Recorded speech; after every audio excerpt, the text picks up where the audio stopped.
This channel does not promote any violent, harmful, or illegal activities. All content provided by this channel is meant for an educational purpose only. Medinipur medical কলেজে saline সংক্রান্ত lab report নিয়ে একটি বিষয় হয়েছে আপনাদের জানাবো এবং সেই ল্যাব রিপোর্ট চেয়ে পাঠিয়েছে সিআইডি। কেন চেয়ে পাঠিয়েছে?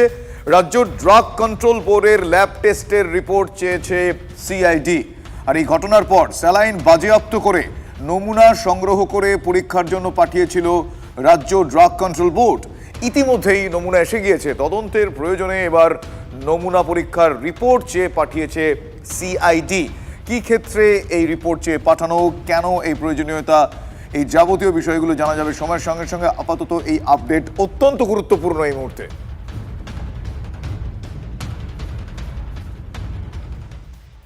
মাঝে মধ্যে আমরা এটা বলি না যে দুধের স্বাদ ঘোলে মেটানো। আচ্ছা, দুধের স্বাদ কি আদৌ ঘোলে মেটে বা মিটলো এক্ষেত্রে? এই প্রশ্নটা তুললাম তার কারণ অনেক প্রত্যাশা থাকলেও রাজ্য সরকারি কর্মীদের মহার্ঘ ভাতা বেড়েছে 4%, মানে 4%। রাজ্য বাজেট পেশের সময় ডিএ বৃদ্ধির কথা ঘোষণা করলেন চন্দ্রিমা ভট্টাচার্য। আর এই ঘোষণায় রাজ্য সরকারি কর্মচারীদের একটা বড় অংশ খুশি হননি, কারণ তারা বলছেন যে কেন্দ্রীয় সরকারি কর্মচারীদের তুলনায় তাদের এখনো ফারাকটা 35%, 35%। গত দুটি বাজেটেই নিয়ম করে মহার্ঘ ভাতা বাড়িয়েছেন মমতা বন্দ্যোপাধ্যায়।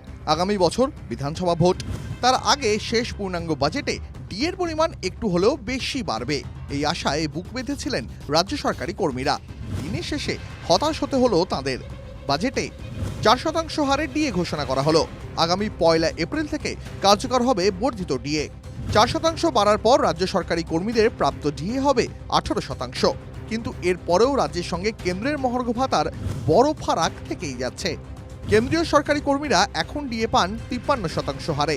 সেই হিসাবে কেন্দ্র রাজ্য ফারাক দাঁড়ালো 35%। এটা 6th পে কমিশনের রেকমেন্ডেশন অনুযায়ী, অর্থাৎ সেন্ট্রালে যেটা পায় এটা কিন্তু আরো বেশি পায়। তার কারণ হচ্ছে পে কমিশন প্লাস ডিএ দুটো পায়। এইটাও আমরা নতুন করে 2024 সাল থেকে, এটা 2025-এর সবে ফেব্রুয়ারি মাস, আমরা এর মধ্যে 14% ডিএ দিয়ে দিয়েছি এবং আজকে আরও 4% দিয়ে দেওয়া হলো। কেন্দ্রীয় সরকার ইতিমধ্যেই 8ম বেতন কমিশন গঠন করে দিয়েছে। রাজ্য পড়ে রয়েছে 6ঠতেই। কেন্দ্র বছরে 2 দফায় ডিএ বাড়ায়, রাজ্য সেখানে বছরে একবার। এই অবস্থায় 4% ডিএকে ভিক্ষা বলেই মনে করছে রাজ্য সরকারি কর্মীদের সংগঠন যৌথ সংগ্রামী মঞ্চ। আমাদের বাকি কত আছে? 39%। তার থেকে আমি আপনাকে 4 টাকা দিয়ে দেবো, 39 টাকা বাকি, 4 টাকা দিয়ে দেবো, বাদ বাকি আমি টাকাগুলো চুরি করে দান খরাতি করে যাব, খেলামেলা করে যাব, সেটা কি করে আমরা মেনে নিতে পারি? ক্ষমতায় যখন ছিলেন না তখন বলতেন যে সরকার ডিএ দিতে পারে না তার ক্ষমতায় থাকার অধিকার নেই।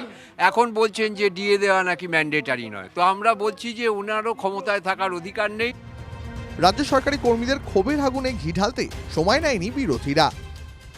এখনো কেন্দ্রীয় সরকারের সঙ্গে প্রায় 31-32% ডিফারেন্স হয়ে আছে কর্মচারীদের। সেই কর্মচারীদেরকে তারা আজকে কার্যত কর্মচারীদের সঙ্গে এই দুর্মূল্যের বাজারে প্রতারণা, বিশ্বাসঘাতকতা করেছে। 4% ডিএ বাড়ানো হয়েছে, মানে কম দেওয়া হচ্ছিল 39%, কম দেওয়া হচ্ছে 35%। তবে মুখ্যমন্ত্রী যে কোনো কথা নিয়ে বেশি হইচই করাটা ঠিক হবে না। প্রাপ্তির চাইতে অপ্রাপ্তি অনেক বেশি। সংগ্রামী যৌথ মঞ্চ কি বলল কি না বলল তাতে আমাদের কোনো যায় আসে নেই।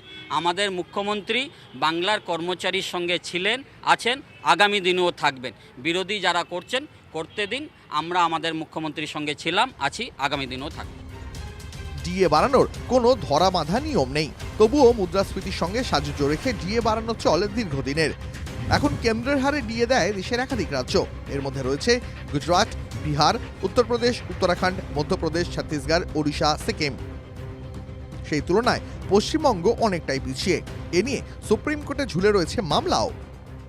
প্যারা টিচার, শিক্ষাবন্ধু, অঙ্গনওয়াড়ি কর্মচারী, এনএসটিওপের শিক্ষক শিক্ষিকা এবং আশাকর্মী, যারা বলতে গেলে এই রাজ্যের প্রশাসনটাকে ধরে রেখেছেন, প্রায় একটা ব্যবস্থাকে ধরে রেখেছেন, তাদের জন্য সুনির্দিষ্ট বেতন কাঠামো চালু হোক, এই দাবিটা আমরা জানাচ্ছি। ভোটের কাজে সরকারি কর্মচারীদের বড় ভূমিকা থাকে। রাজনৈতিক বিশ্লেষকদের একাংশের মতে বিধানসভা ভোটে ডিএ নিয়ে বাড়তি কিছু ভাবতে হতে পারে নবান্নকে।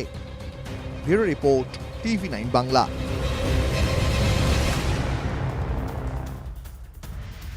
মোবাইলের থেকেও জরুরি ছিল ভাতা বৃদ্ধির দাবি পূরণ। রাজ্য বাজেটে ভাতা না বাড়ার ঘোষণায় আশাকর্মীরাও ক্ষুব্ধ। গত 7ই ফেব্রুয়ারি ভাতা বৃদ্ধির দাবিতে স্বাস্থ্য ভবন অভিযান করেছিলেন আশাকর্মীরা। রাজ্য বাজেটে ভাতা বৃদ্ধির আশ্বাস নিয়ে আশাকর্মীরা সেদিন ফিরেও গিয়েছিলেন। বাজেটে দাবি পূরণ না হওয়ায় তারা হতাশ। আগামী দিনে বৃহত্তর আন্দোলনের হুঁশিয়ারি দিয়েছেন তারা। গুরুত্বপূর্ণ পরিষেবাটা তারা দেয়, তার নিরিখে বর্তমান বাজার দরের নিরিখে তাদের মাসিক ভাতা বৃদ্ধি করাটা খুবই জরুরি ছিল। কর্মীরা খুবই হতাশ হয়েছে। আমরা মনে করি এই বাজেট আশাকর্মী অঙ্গনওয়াড়ি কর্মীদের স্বার্থের বিরোধী একটা বাজেট হলো। আমরা এর পরেও আশা করব সরকার নিশ্চয়ই এই প্রয়োজনটা ভাববেন। আমরা আগামী দিনে আরও বৃহত্তর আন্দোলনে যেতে বাধ্য হব, এছাড়া আমাদের আর কোনো উপায় নাই। ঘাটাল মাস্টার প্ল্যানের জন্য 500 কোটি টাকা বরাদ্দ করা হলো এ রাজ্য বাজেটে। আর এই ইস্যুতে কেন্দ্রের সাহায্য মেলেনি বলে অভিযোগ করেছেন মুখ্যমন্ত্রী। পাল্টা বিরোধী দলনেতা তিনি দাবি করেছেন যে ঘাটাল মাস্টার প্ল্যানের জন্য যে জমি দরকার সেই জমি তো অধিগ্রহণ করাই হয়নি। কেন্দ্রের দ্বারস্থ হওয়ার পরামর্শ দিয়েছেন শুভেন্দু অধিকারী। ঘাটাল মাস্টার প্ল্যানের জন্য কি করেছেন বিরোধী দলনেতা, এ প্রশ্ন আবার তুলেছেন তৃণমূল সাংসদ, মানে ঘাটালের তৃণমূল সাংসদ দীপক অধিকারী, মানে দেব। 500 কোটি টাকাতে কিছু হবে না। আপনি কি করেছেন ঘাটাল মাস্টার প্ল্যান? ফের রাজনীতির বেনো চলে Ghatal master plan. Ghatal master plan কেন হচ্ছে না এতদিন তরজা চলছিল তা নিয়ে। বুধবার বাংলার বাজেটে ঘাটাল মাস্টার প্ল্যানের জন্য 500 কোটি টাকা বরাদ্দ করেছে রাজ্য সরকার। তা নিয়েও শুরু রাজনৈতিক চাপানুতোর। ঘাটাল মাস্টার প্ল্যান প্রতি বছর বন্যা হয়, হাওড়া ভাসে, হুগলি ভাসে, মিদনাপুর পূর্ব ভাসে, মিদনাপুর পশ্চিম ভাসে। ঘাটাল মাস্টার প্ল্যানে 1,500 কোটি টাকা খরচ হবে। তার মধ্যে ইতিমধ্যেই আমরা 500 কোটি টাকা বরাদ্দ রেখেছি, আর 340 কোটি টাকা অলরেডি খরচ করা হয়ে গেছে। বলে বলে কেন্দ্রীয় সরকারের কাছে যখন কিছু পায়নি তখন ঘাটাল মাস্টার প্ল্যান তার 1 ডিসমিল জমি অধিগ্রহণ করা হয়নি।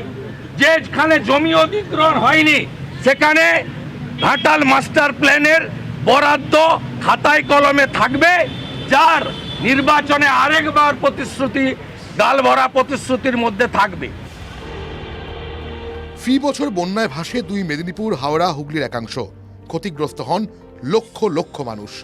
নষ্ট হয়ে যায় জমির ফসল, গবাদি পশু মারা যায়, ব্যবসা মার খায়, মাথার উপর ছাদ হারান অনেক মানুষ। সে এক দুঃসহ যন্ত্রণা।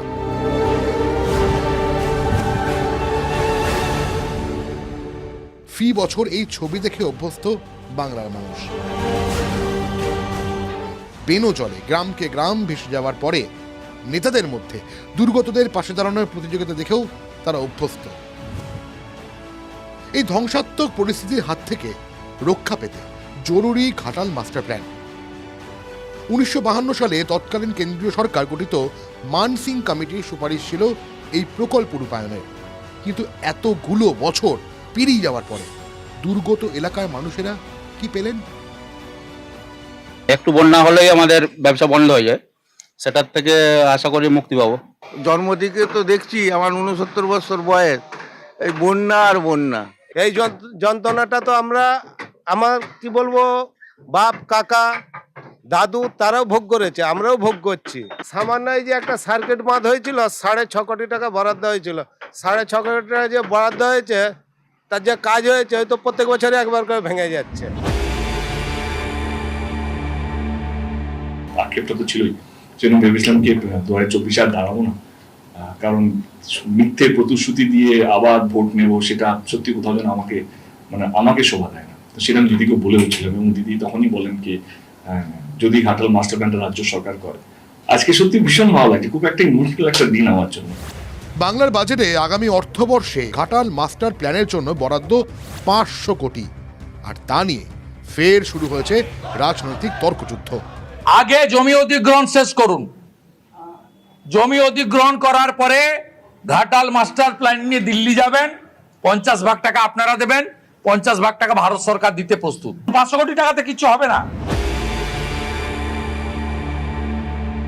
যে প্রশ্ন ছিল আমি কি কেন্দ্র থেকে তুলবো না আমি তুলবো না, কারণ যেখানে আওয়াজ পৌঁছবে না সেখানে চিৎকার করে লাভ নেই। যেখানে আওয়াজ পৌঁছানোর কথা ছিল সেখানে চিৎকার করেছিলাম। আজকে ঘাটাল মাস্টার প্ল্যানটা সম্ভব হচ্ছে। বিরোধী দল নেতাকে একটাই রইল কি এখানে বিরোধ করে লাভ নেই। সহযোগিতা কিভাবে কেন্দ্র সরকার করবে যদি এইটুকু দেখেন, সেটাই বাংলার মানুষের জন্য ভালো হবে। তরজা চলছে, চলবেও, কিন্তু দক্ষিণবঙ্গের বন্যাপীড়িত এলাকার মানুষদের জীবন যন্ত্রণার অবসান হবে কি, সেটাই এখন বড় প্রশ্ন। অসীম বেরা, প্রদীপ্ত ঘোষ ও সায়ন্ত ভট্টাচার্য রিপোর্ট, TV9 বাংলা। জাতীয় সড়কে অনুব্রত মণ্ডলের কনভয় দুর্ঘটনা, বীরভূমের মোহাম্মদ বাজারের ঘটনা। এটি সুরক্ষিত বীরভূমের তৃণমূল সভাপতি, এখনো পর্যন্ত এ খবর পাওয়া গিয়েছে। কনভয় থাকা মহিলা নিরাপত্তা রক্ষীদের গাড়ি একটি লরির পিছনে ধাক্কা মারে, গাড়িটি ক্ষতিগ্রস্ত হয়, সামান্য আঘাত পান এক মহিলা নিরাপত্তা রক্ষী। দুর্ঘটনার জেরে থমকে যায় শাসক নেতার কনভয়। কিছুক্ষণ পরে কনভয় নিয়ে অনুব্রত মণ্ডল বেরিয়ে যান।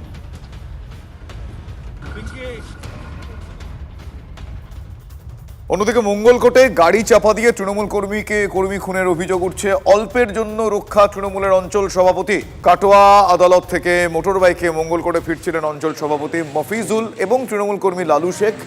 কোকগ্রামের কাছে মোটরবাইকে ধাক্কা মারে একটি গাড়ি, ছেঁচড়ে অনেক দূরে নিয়ে যায়।